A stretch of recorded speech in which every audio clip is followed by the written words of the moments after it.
प्रिय श्रोताओं, आज बृहस्पतिवार के दिन आप बृहस्पति देव की बड़ी ही दुर्लभ कथा सुनेंगे।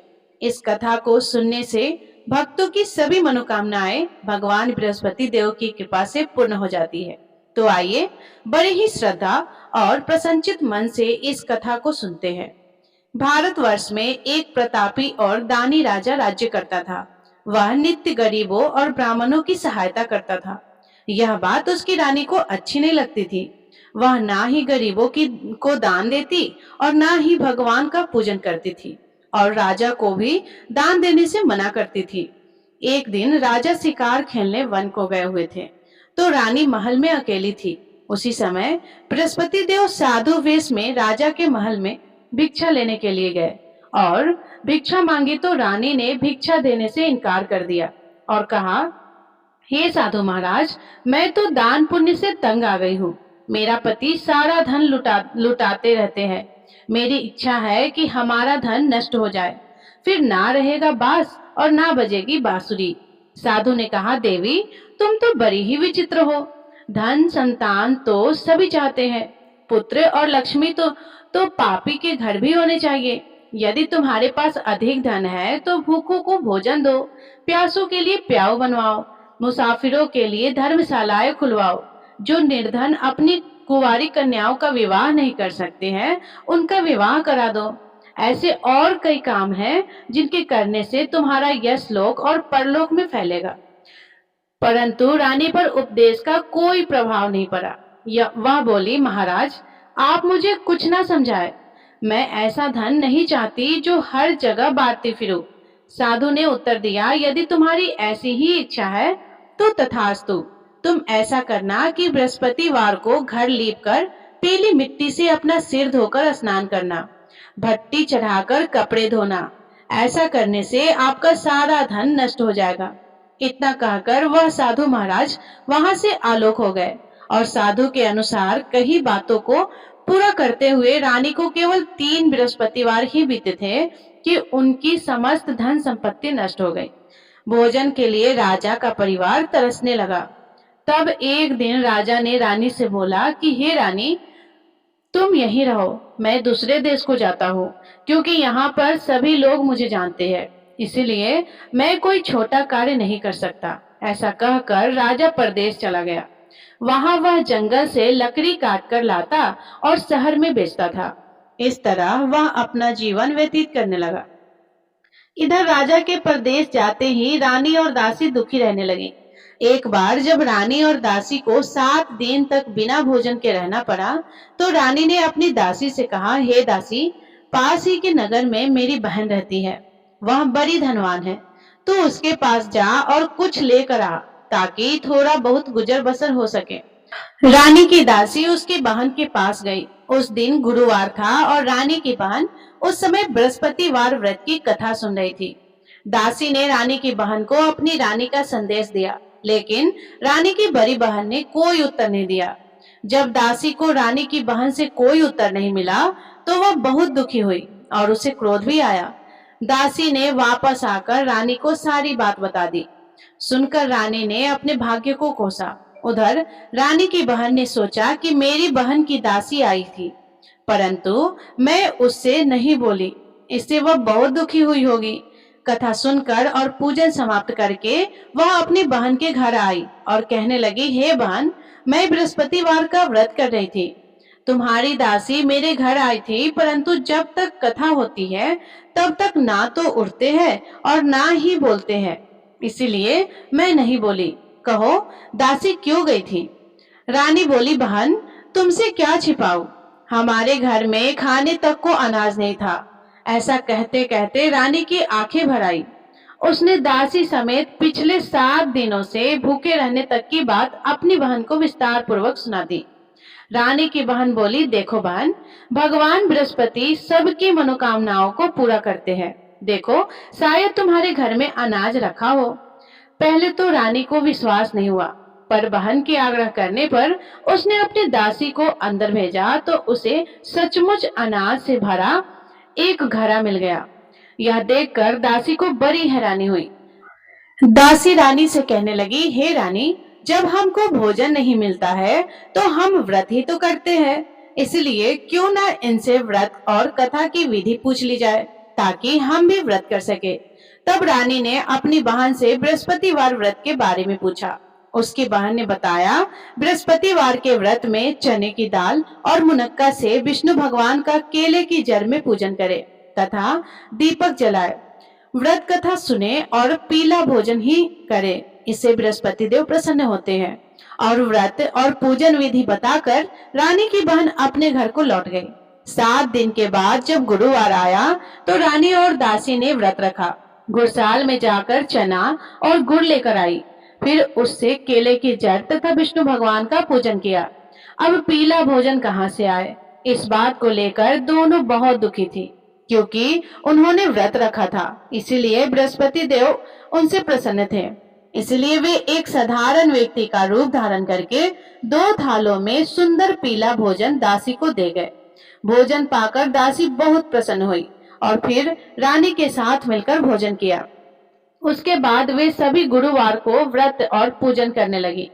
बृहस्पति भगवान की कृपा से उनके पास फिर से धन संपत्ति आ गई, परंतु रानी फिर से पहले की तरह आलस करने लगी। तब दासी बोली, देखो रानी, तुम पहले भी इस प्रकार आलस करती थी, तुम्हें धन रखने में कष्ट होता था, इस कारण सभी धन नष्ट हो गया, और अब जब भगवान बृहस्पति की कृपा से धन मिला है तो तुम्हें फिर से आलस्य होता है। रानी को समझाते हुए दासी कहती है कि बड़ी मुसीबतों के बाद हमने यह धन पाया है, इसीलिए हमें दान पुण्य करना चाहिए, भूखे मनुष्यों को भोजन कराना चाहिए और धन को शुभ कार्यों में खर्च करना चाहिए, जिससे तुम्हारे कुल का यश बढ़ेगा, स्वर्ग की प्राप्ति होगी और पितृ प्रसन्न होंगे। दासी की बात मानकर रानी अपना धन शुभ कार्यों में खर्च करने लगी, जिससे पूरे नगर में उसका यश फैलने लगा। उधर एक दिन राजा दुखी होकर जंगल में एक पेड़ के नीचे आसन जमाकर बैठ गया। वह अपनी दशा को याद करके व्याकुल होने लगा। बृहस्पतिवार का दिन था। एकाएक उसने देखा कि निर्जल वन में एक साधु प्रकट हुए। वह साधु वेश में स्वयं बृहस्पति देव थे। लकड़हारे के सामने आकर बोले, हे लकड़हारे, इस सुनसान जंगल में तू इतना चिंता मग्न क्यों बैठा है? लकड़हारे ने दोनों हाथ जोड़कर प्रणाम किया और उत्तर दिया कि महात्मा जी, आप सब कुछ जानते हैं, मैं क्या कहूँ। यह कहकर रोने लगा और साधु को अपनी आत्मकथा सुनाई। महात्मा जी ने कहा, तुम्हारी स्त्री ने बृहस्पतिवार के दिन बृहस्पति भगवान का निरादर किया है, जिसके कारण रुष्ट होकर उन्होंने तुम्हारी यह दशा कर दी है। अब तुम चिंता को दूर करके मेरे कहने पर चलो तो तुम्हारे सब कष्ट दूर हो जाएंगे और भगवान पहले से भी अधिक संपत्ति देंगे।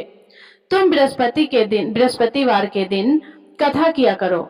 2 पैसे के चने मुनक्का लाकर उसका प्रसाद बनाओ और शुद्ध जल से लोटे में शक्कर मिलाकर अमृत तैयार करो। कथा के पश्चात अपने सारे परिवार और सुनने वाले प्रेमियों में अमृत व प्रसाद को बांटकर खुद भी ग्रहण करें। ऐसा करने से भगवान तुम्हारी सब मनोकामनाएं को पूरी करेंगे। साधु के ऐसे वचन सुनकर लकड़हारा बोला, हे प्रभु, मुझे लकड़ी बेचकर इतना पैसा नहीं मिलता जिससे भोजन के उपरांत कुछ बचा सकूं।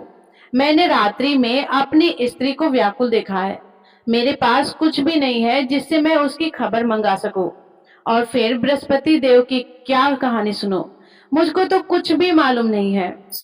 साधु ने कहा, हे लकड़हारे, तुम किसी बात की चिंता मत करो। बृहस्पतिवार के दिन तुम रोजाना की तरह लकड़ियां लेकर शहर को जाओ। तुमको रोज से दुगना धन प्राप्त होगा, जिससे तुम भली भांति भोजन लोगे और बृहस्पति देव की पूजा का सामान भी आ जाएगा। बृहस्पति देव की कथा इस प्रकार है, सुनो। प्राचीन काल में एक ब्राह्मण रहता था। वह बहुत निर्धन था।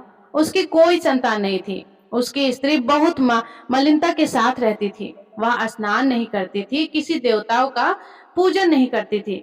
इससे ब्राह्मण देवता बड़े दुखी रहते थे। बेचारे बहुत कुछ कहते थे, किंतु उसका कुछ परिणाम नहीं निकला। भगवान की कृपा से ब्राह्मण की स्त्री के कन्या रूपी रत्न पैदा हुआ। कन्या बड़ी होने पर प्रातः स्नान करके विष्णु भगवान का जाप और बृहस्पतिवार का व्रत करने लगी।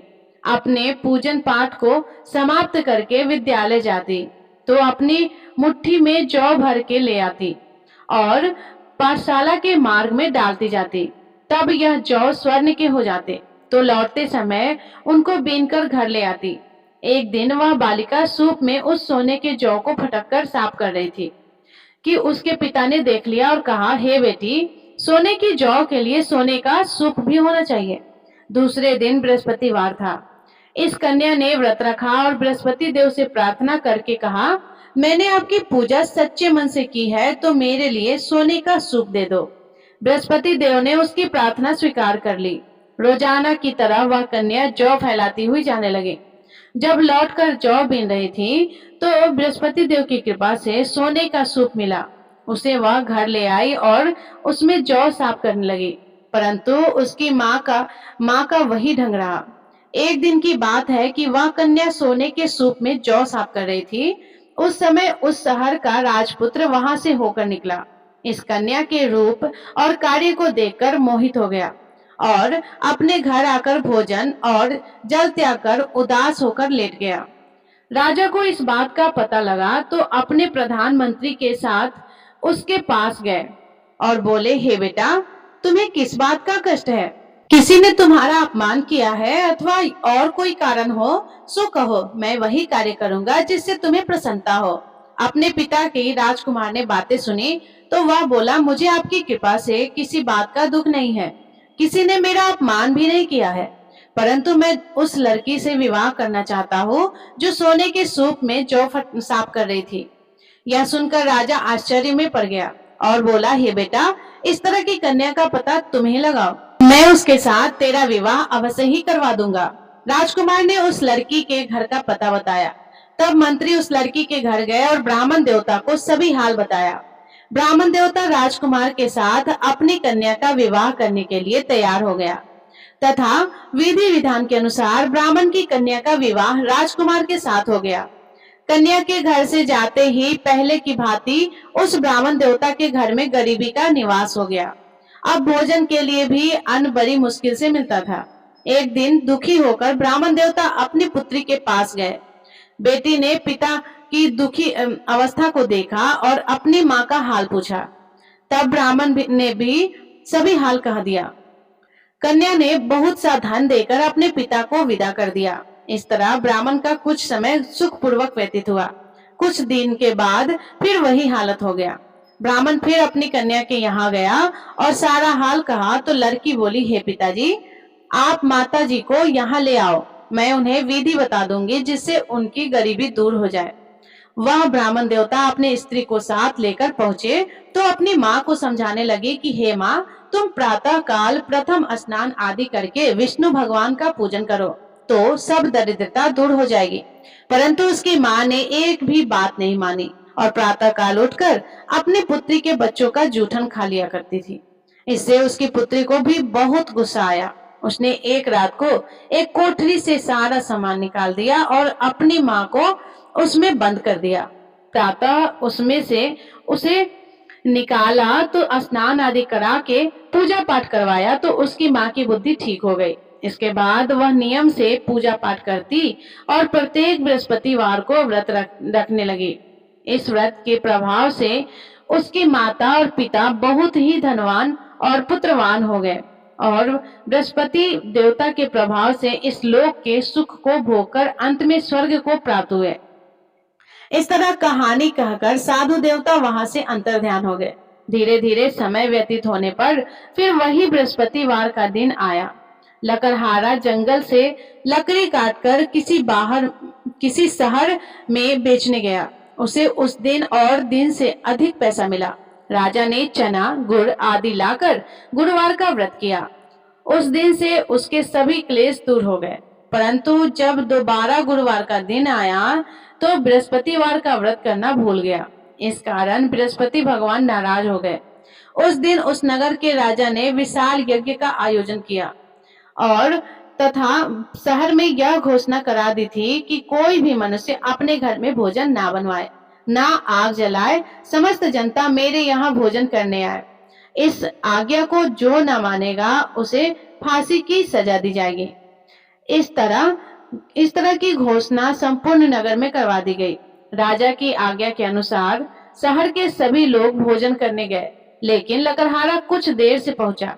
इसलिए राजा उसको अपने साथ घर लेकर गए और ले जाकर भोजन करा रहे थे, तो रानी की दृष्टि उस खूंटी पर पड़ी जिस पर उसका हार लटका हुआ था। वह वहां पर दिखाई नहीं दिया। रानी ने निश्चय किया कि मेरा हार इस मनुष्य ने चुरा लिया है। उसी समय सिपाहियों को बुलाकर उसको कारागार में डलवा दिया। तब लकड़हारा कारागार में पड़ गया और बहुत दुखी होकर विचार करने लगा कि ना जाने कौन से पूर्व जन्म के कर्म हैं, मुझे यह दुख प्राप्त हुआ है। और उसी साधु को याद करने लगा जो कि जंगल में मिला था। उसी समय तत्काल बृहस्पति देव साधु के रूप में प्रकट हुए और उसकी दशा को देखकर कहने लगे, अरे मूर्ख, तूने बृहस्पति देव की कथा नहीं करी, इस कारण तुझे दुख प्राप्त हुआ है। अब चिंता मत करो, बृहस्पतिवार के दिन कारागार में दरवाजे पर 4 पैसे पड़े मिलेंगे, उनसे तू बृहस्पति देव की पूजा करना, तेरे सभी कष्ट दूर हो जाएंगे। बृहस्पतिवार के दिन उसे 4 पैसे मिले। लकड़हारे ने कथा कही। उसी रात्रि को बृहस्पति देव ने उस नगर के राजा को स्वप्न में कहा, हे राजा, तुमने जिस आदमी को कारागार में बंद किया है वह निर्दोष है, वह राजा है और उसे छोड़ देना। रानी का हार उसी खूंटी पर लटका हुआ था। अगर तू ऐसा नहीं करेगा तो मैं तेरे राज्य को नष्ट कर दूंगा। इस तरह रात्रि के स्वप्न को देखकर राजा प्रातः काल उठा और खूंटी पर हार देकर लकड़हारे को बुलाकर क्षमा मांगी और लकड़हारे को योग्य सुंदर वस्त्र आभूषण देकर विदा कर दिया। बृहस्पति देव की आज्ञा के अनुसार लकड़हारा अपने नगर को चल दिया। राजा जब अपने नगर के निकट पहुंचा तो उसे बड़ा आश्चर्य हुआ। नगर में पहले से अधिक बाग, तालाब, कुएं तथा बहुत सी धर्मशालाएं, मंदिर आदि बन गई है। राजा ने पूछा कि यह किसका बाग और धर्मशाला है। तब नगर के सब लोग कहने लगे कि यह सब रानी और बंदी के हैं। तो राजा को आश्चर्य हुआ और गुस्सा भी आया। जब रानी ने उसकी खबर सुनी कि राजा आ रहे हैं, तो उन्होंने दासी से कहा, हे दासी, देख, राजा हमको कितनी बुरी हालत में छोड़कर गए थे। हमारी ऐसी हालत देखकर वह लौट न जाए, इसीलिए तू दरवाजे पर खड़ी हो जा। आज्ञा के अनुसार दासी दरवाजे पर खड़ी हो गई और राजा आए तो उन्हें अपने साथ लेकर आई।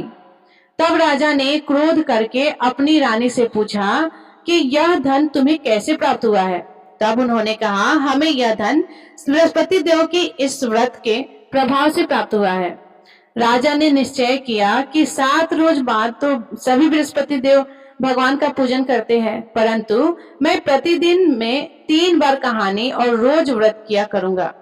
अब हर समय राजा के दुपट्टे में चने की दाल बंधी रहती और दिन में 3 बार कहानी कहते।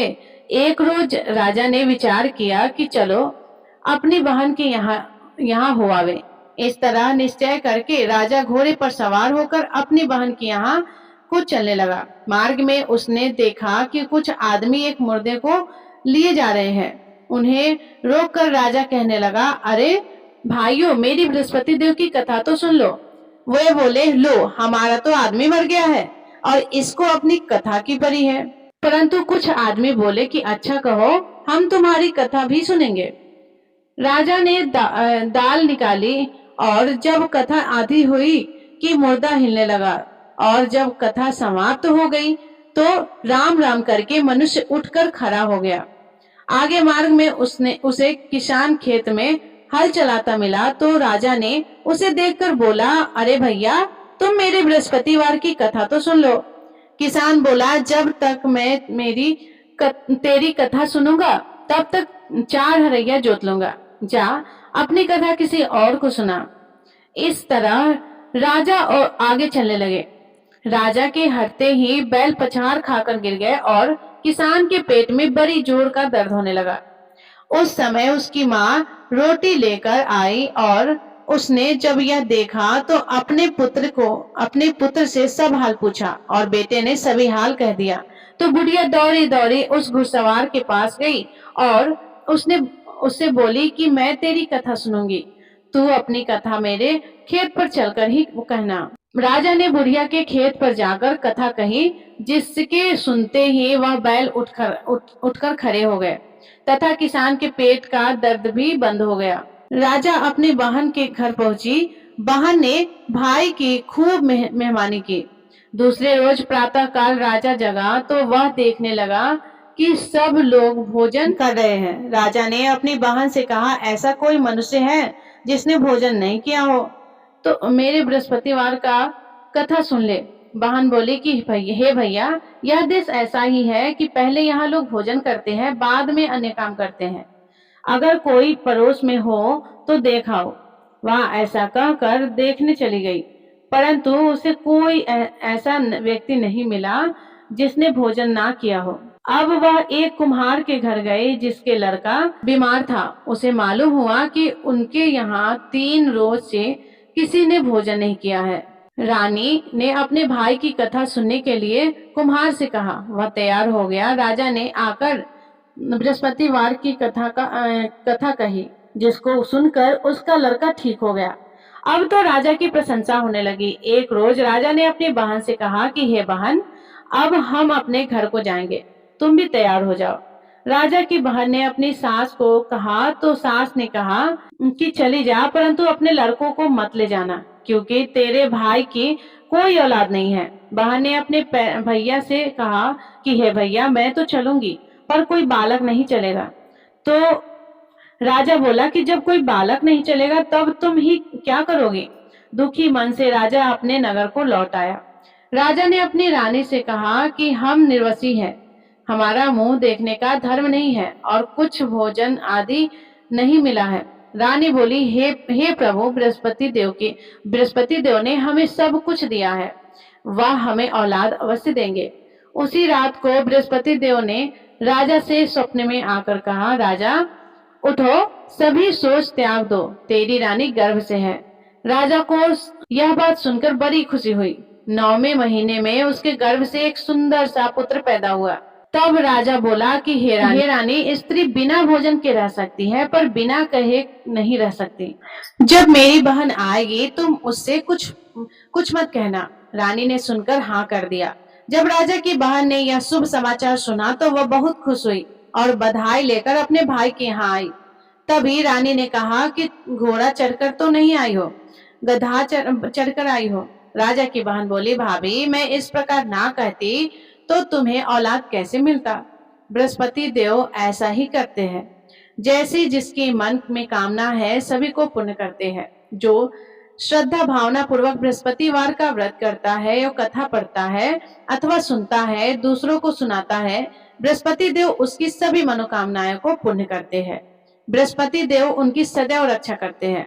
जो संसार में श्रद्धा भावना और सच्चे हृदय से बृहस्पति देव की पूजा करते हैं, उनकी सभी मनोकामनाएं उसी प्रकार पूर्ण होती है जैसे राजा और रानी ने बृहस्पति देव की कथा का गुणगान किया। उसकी सभी इच्छाएं बृहस्पति देव ने पूर्ण की। मनुष्य को हृदय से उनका मनन करते हुए जयकारा करना चाहिए। तो प्रेम से बोलिए, बृहस्पति भगवान की जय, विष्णु भगवान की जय, समस्त देवी देवताओं की जय। प्रिय श्रोताओं, अब आप भगवान बृहस्पति देव की आरती का श्रवण करें। ओम जय बृहस्पति देवा, स्वामी जय बृहस्पति देवा, छिनी छिनी भोग लगाओ, कदली फल मेवा। ओम जय बृहस्पति देवा, तुम पूर्ण परमात्मा, तुम अंतर्यामी, जगत पिता जगदेश्वर, तुम सबके स्वामी। ओम जय बृहस्पति देवा, चरणामृत निज निर्मल, सब पात के हरता, सकल मनोरथ दायक, कृपा करो भरता। ओम जय बृहस्पति देवा, तन मन धन अर्पण कर, जो जन शरण परे, स्वामी जो जन शरण परे, प्रकट तब प्रभु प्रकट तब हो करे आकर द्वार खड़े। ओम जय बृहस्पति देवा दीन दयाल दयानिधि भक्तन हितकारी स्वामी भक्तन हितकारी। पाप दोष सब हरता भव बंधन हारी। ओम जय बृहस्पति देवा सकल मनोरथ दायक सब संशय तारो। विषय विकार मिटाऊ संतन सुखकारी। ओम जय बृहस्पति देवा जो कोई आरती तेरी प्रेम सहित गावे। ज्येष्ठ आनंद बंद सो निश्चय ही फल पावे। ओम जय बृहस्पति देवा ओम जय बृहस्पति देवा स्वामी जय बृहस्पति देवा। छिनी छिनी भोग लगाओ कदली फल मेवा। ओम जय बृहस्पति देवा। सभी प्रेम से बोलिए भगवान बृहस्पति देव की जय। बोलिए भगवान श्री लक्ष्मी नारायण जी की जय।